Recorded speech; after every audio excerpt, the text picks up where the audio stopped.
pagpapaliwanag at pagpapahayag ng ating mga kasamang kababaihan sa epekto ng oil spill crisis. Mula po sa ating kasama, pupunta na po tayo sa ibang mga mangingisda naman natin na ngayon ay apektado na din ng oil spill. Puntahan po muna natin si kasamang Vic mula po sa Las Piñas. Magandang umaga po sa ating lahat.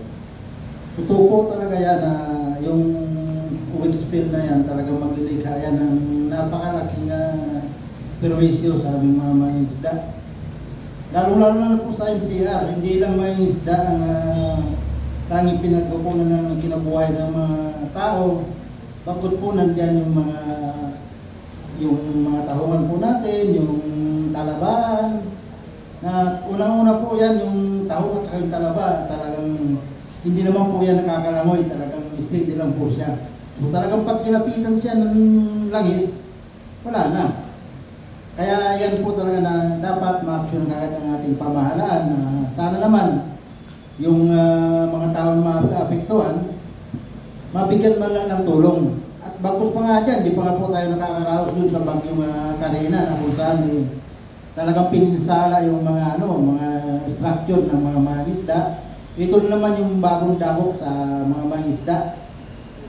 Na talaga naman po, yung totoo naman yan na kung hindi po sa kapabayaan ng korporasyon o ng ating pamahalaan, hindi naman po yan magkakaganyan. Dahil naman po kung wala naman tayo signal ng bagyo, abangat lang naman talaga yan.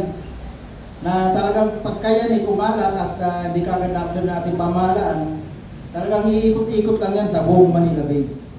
At lahat po ng produkto niyan, mga shellfish, basta lahat ng isda, pag totally nagban yung ating pamahalaan, talagang gutom po talaga yung mangyayari sa ating mga isda. Lalo-lalo na po yung mga isda natin na mga maliit, na sabi natin na isang kahit isang tuka, baka wala na pong matuka dahil po sa epekto ng oil spill na yan. So sana sa pamamagitan ng itong press call na to, makarating sa ating pamahalaan na sana makagawa sila ng aksyon. Kung ano man yung maaaring may magawa nila, para lang kung maagapan yung pagtagas ng langis na yan, at saka mabigyan din naman nila ng tulong kung sakaling ipakban man nila yung lahat ng mga pagkain dagat dito sa Manila Bay.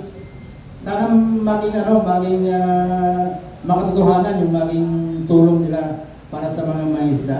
Yun lang po. Salamat. Salamat, Kabit. Talagang, ang sabi nga po ng BIFAR, kung sa Bataan side yun, ay nasa higit na 11,000 na fisher folks yung apektado nitong oil spill crisis na ito. At mula po sa NCR, Las Piñas, punta po tayo